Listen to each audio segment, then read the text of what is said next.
দীর্ঘ ৩৬ বছর পর রাকসুতে ভোট উৎসব। বিকেল ৪টা পর্যন্ত চলবে ভোট গ্রহণ। কেন্দ্রে কেন্দ্রে ভোটারের লাইন। এ মুহূর্তে রাজশাহী বিশ্ববিদ্যালয়ে আছেন সহকর্মী তোহা খান তামিম, শাহিন আলম, সাইফুর রহমান রকি ও আলতাফ হোসাইন। শুরুতেই যাচ্ছি তামিমের কাছে। তামিম, বেলা যত গড়াচ্ছে ততই ভোট কেন্দ্রের বাইরে যে ভোটারদের লাইন সেটি দীর্ঘ হচ্ছে। আমি একটু দেখাতে চাই এই মুহূর্তে ডক্টর মোহাম্মদ শহীদুল্লাহ একাডেমিক যে ভবন রয়েছে সেই ভবনের সামনে আমরা লক্ষ্য করছি এখানে শহীদ জিয়াউর রহমান হল, সেই জিয়াউর রহমান হলে যারা শিক্ষার্থী রয়েছেন তারা মূলত এখানে দাঁড়িয়েছেন ভোট দেওয়ার জন্য, এবং আমরা লক্ষ্য করছি যে একেবারে বেশ লম্বা লাইন ইতিমধ্যে হয়ে গিয়েছে এবং সুশৃঙ্খলভাবে দাঁড়িয়ে ধৈর্য সহকারে কিন্তু দাঁড়িয়ে শিক্ষার্থীরা দাঁড়িয়ে রয়েছেন এবং এখানকার যে নিয়ম সেই নিয়ম কারণ মেনেই তারা আসলে ভেতরে ঢুকছেন।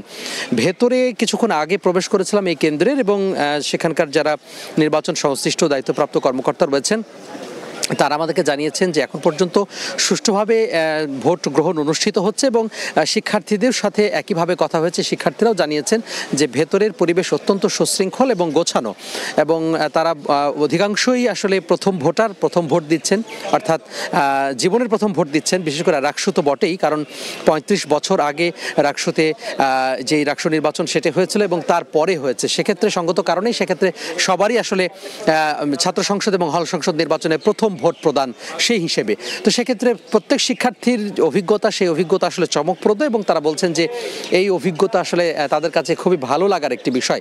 এবং তারা বলছেন যে এই রাকসু নির্বাচনের মাধ্যমেই শিক্ষার্থী বান্ধব যিনি কাজ করবেন, শিক্ষার্থীদের কল্যাণে কাজ করবেন, তথা পুরো বিশ্ববিদ্যালয়ের যে পরিবেশগত যে সমস্যাগুলো রয়েছে, মোটা দাগে যে সমস্যাগুলো রয়েছে সেই সমস্যাগুলো নিয়ে যারা কাজ করবেন তাদেরকে আসলে তারা বেছে নিতে চান, এবং যারা সত্যিকার অর্থেই যারা কাজ করেছেন এবং কাজ করে আসছেন, শিক্ষার্থীদের কল্যাণে সবসময় পাশে থেকেছেন, তাদেরকেই তারা আসলে পাশে চান বলে জানিয়েছেন। এবং প্রার্থীরা যে বিভিন্ন ইশতেহার দিয়েছে সেই ইশতেহারও কিন্তু তারা বিশ্লেষণ করছেন, যে ইশতেহার দেখে অর্থাৎ কার ইশতেহারে কি চমকপ্রদতা আছে সব মিলিয়ে কিন্তু তারা বিশ্লেষণ করছেন, নিজেরা আলোচনা সমালোচনা করছেন, এবং তার ভিত্তিতে কিন্তু তাদের যে রায় সেই রায়টি তারা প্রদান করবেন।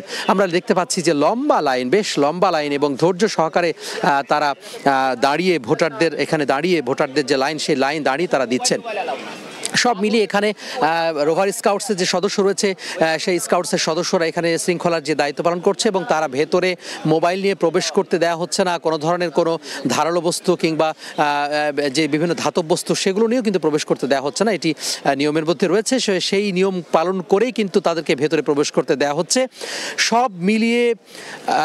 সব মিলিয়ে কিন্তু বলা যায় যে এখানে বেশ যে ভোটের যে পরিবেশ সেই পরিবেশ এখন পর্যন্ত সুষ্ঠু মনে হচ্ছে। এবং কিছুক্ষণ আগেও কিন্তু এখানে ছাত্র দলের যিনি ভিপি প্রার্থী তিনি এসেছিলেন, কথা বলেছেন, এবং তিনিও কিন্তু বলা যায় যে পরিবেশ সেই পরিবেশ নিয়ে এখন পর্যন্ত সুষ্ঠু পরিবেশ বলে তিনিও সন্তোষ প্রকাশ করেছেন।